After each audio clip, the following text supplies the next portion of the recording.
NEET UG परीक्षा 2026 एक बार फिर से वही हुआ जिसका डर था, यानी पेपर लीक, परीक्षा रद्द और एक बार फिर से लगभग 23 लाख परीक्षार्थियों का जो जीवन है वो अधर में लटक गया। लोग कह रहे हैं कि भाई साहब इसके लिए हमने लगातार मेहनत किया था। बच्चे कह रहे हैं कि हम लोग रात रात भर जाग के पढ़ाई किए थे। लेकिन अफसोस की बात यह है कि एक बार फिर से जो ये सरकार है ये धांधली रोकने में नाकामयाब रही और इस बात को लेकर तेजस्वी यादव ने बाकायदा एक पोस्ट भी किया है, सरकार से सवाल भी पूछा है और पूछा है कि भाई साहब हर दफा क्यों, हर बार एक बच्चा ही क्यों इस जुल्म का शिकार हो, हर बार एक छात्र के साथ ही ऐसा क्यों हो जिसकी वजह से वो ये सोचने पे मजबूर हो जाए कि आगे तैयारी करनी है या फिर बस बहुत हो गया अब तैयारी छोड़ देनी है। पूरी कहानी क्या है सब कुछ आपको विस्तार पूर्वक बताएंगे, समझाएंगे किस तरीके से तेजस्वी यादव ने मोदी सरकार और तमाम सरकारों से कुछ कठिन सवाल पूछे हैं जिसका जवाब शायद उनके पास नहीं होगा। लेकिन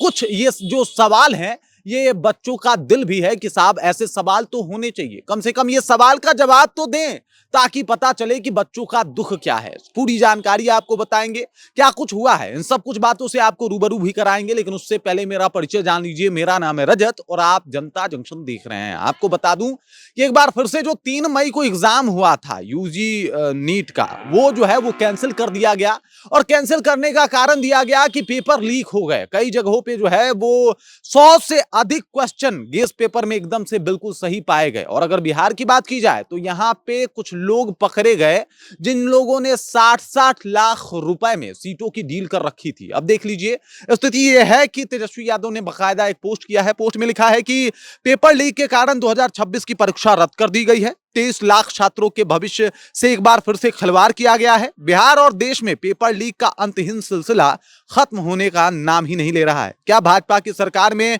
इतनी भी प्रशासनिक क्षमता, योग्यता, इच्छा शक्ति या कौशल नहीं है कि एक सामान्य परीक्षा को बिना पेपर लीक हुए सुनियोजित ढंग से आयोजित कर सके, या फिर ये भी कोई संयोग या प्रयोग वाला दाव है जिससे देश की रुलाइज में भी सत्ता की मलाई मिलती हो। सत्ता संरक्षण में लगातार होते पेपर लीक से सरकार की नीति और नीयत पर ही सवाल उठ रहा है। दिखावटी जांच की औपचारिकता की बजाय सरकार को आत्मनिरीक्षण करने की जरूरत है।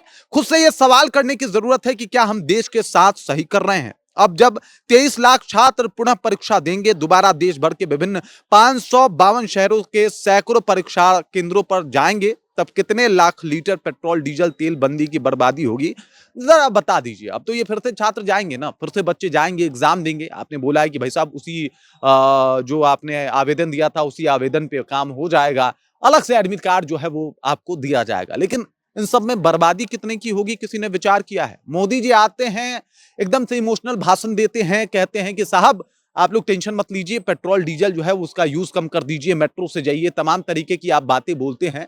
लेकिन जब ये लाखों छात्र एक बार फिर से अलग अलग जगह जाने पे मजबूर हो जाएंगे तो इसके लिए कौन जिम्मेदार होगा? और क्या सरकार को यह बात सोचने की आवश्यकता नहीं है कि हर एक इन सब चीजों के पीछे सरकार जो है वो एकदम से जिम्मेदार है और सरकार जांच से पहले आत्ममंथन करे, वाकई करे कि हर बार ऐसा क्यों होता है और इसके पीछे का कारण क्या है। बाकी इस खबर, इस जानकारी को लेकर आप क्या सोचते हैं, आपके जहन में क्या कुछ चल रहा है, कमेंट कीजिए, अपना विचार हम तक पहुंचा दीजिए। बाकी आप देख रहे हैं जनता जंक्शन और मेरा नाम रजत है।